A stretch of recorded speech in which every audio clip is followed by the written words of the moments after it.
At a bushcraft festival in Sweden earlier on this year in August, I met a custom knife maker called Seved, and we got a chat in there, and we've developed a little bit of a friendship over the time, and he's actually sent me a knife to test. Not quite a knife, but a big large chopper. He calls it the survival Huggare, and I tried to translate this, and I found the translation for Huggare is actually cutlass, and for my mind this works great. Why not? The survival cutlass, the old brutal weapon that they used in the ships of the day, the men of war, Nelson and his folks when he was out there doing what for to the Spanish and the French. Great, so I got myself a survival cutlass. Also reminds me a little bit of the old Khyber Pass knives they use up in Pakistan and Afghanistan.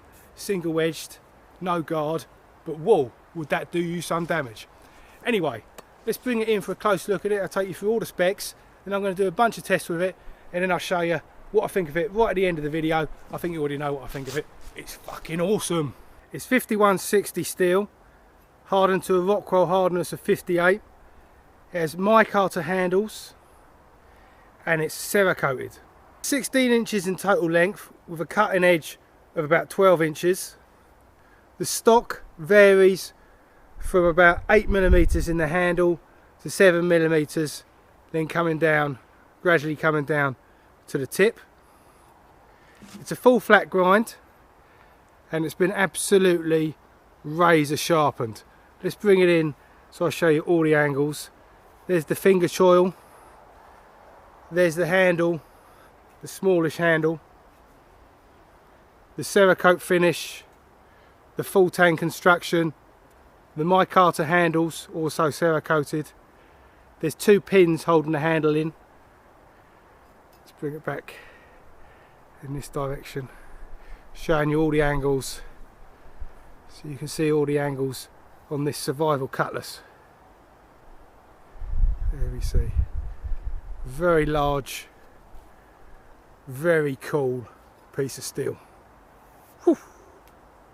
The survival cutlass from Seved has got great balance. It's 400 grams, that's 14 ounces, but the handle, the overall balance, how he's put it together, means it doesn't feel heavy, it doesn't feel long. It feels like you can do fine delicate tasks with it, but you can also do your big chopping, bad mama stuff with it.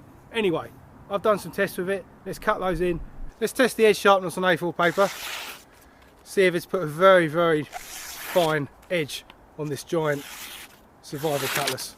If you want to get in touch with Seved, I've put all of his contact details down in the description box. The custom knife maker based in the centre of Sweden, a great guy, really friendly, and he's putting together some fantastic custom knives. The next test is going to be a bit of melon chopping. The horizontal melon cut challenge. Woo!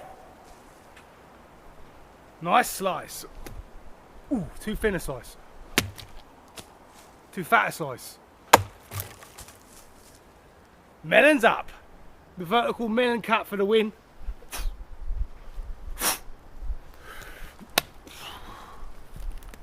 Woo! Missed it.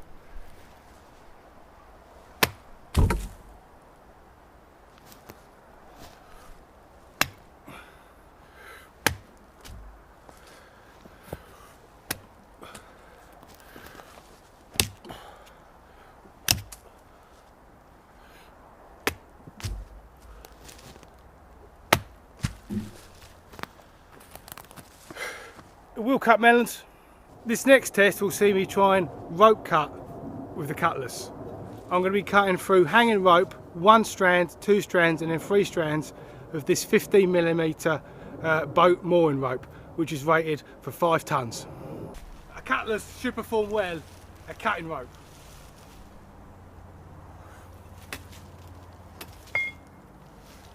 Now to cut through 2 strands. Whoa! Much better technique there from me. The cutlass against 3 pieces of rope.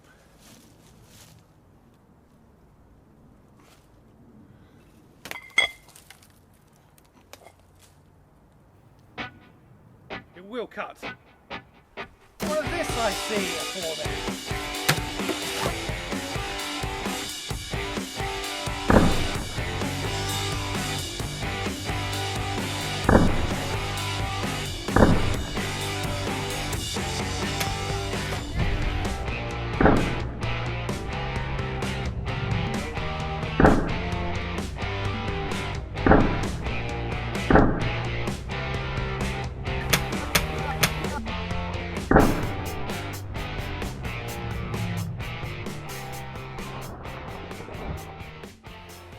It must be time for mindless bushcraft hacking. Shit, this is a bit rotten.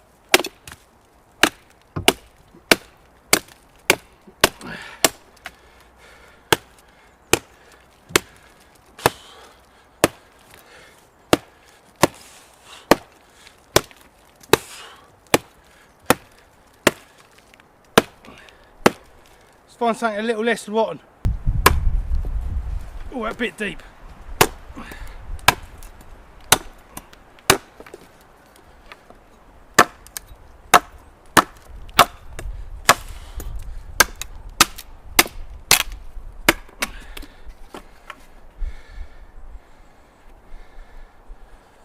I could do it the wrong way against the grain. Oh, good bit of D-limb in there.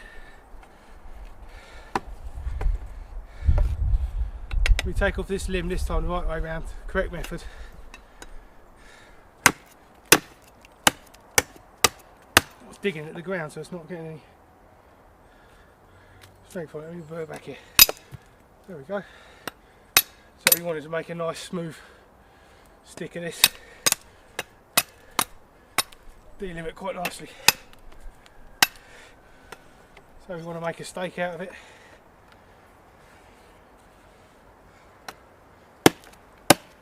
Okay, actually I can hit it.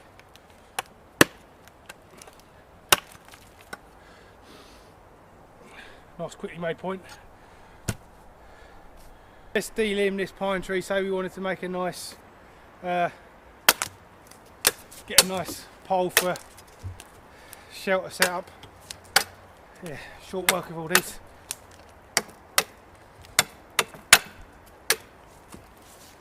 Let's work our way down to the thicker ones.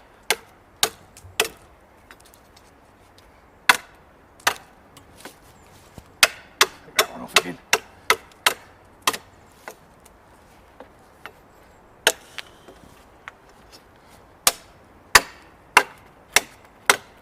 No problems. Doing good work. Woo, nearly hit the camera.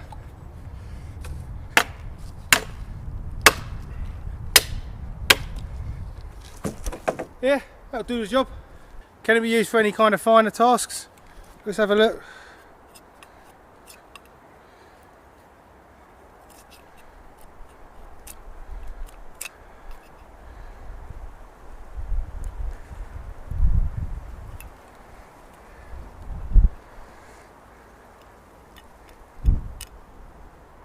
So you don't want to get your finger behind that blade.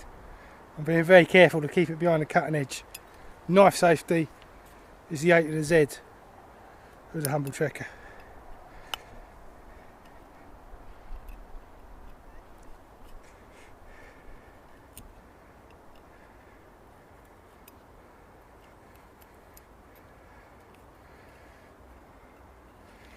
Just making a little notch here, a little U notch. Could be used for making a pot stand or something like that. Piece of trap equipment. So yeah, you can cut little notches with this, no problem.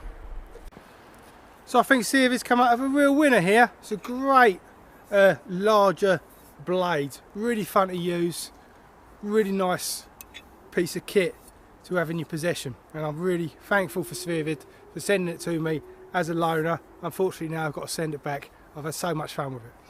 It's a little bit of a unique blade if you look at most larger choppers, they normally come with a much larger handle.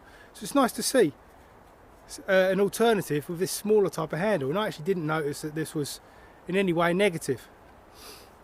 And if you look back in history, a lot of historic knives did have smaller handles. It seems to be a modern trend that you have to put big handles on larger knives. No damage to the blade. We saw some chopping tests there. We went through the rope. It would have done a lot better. I think it was actually my technique through the rope cuts. It meant I could have to go back for a second pass on a couple of the ropes there. We went through the water bottles, no problem.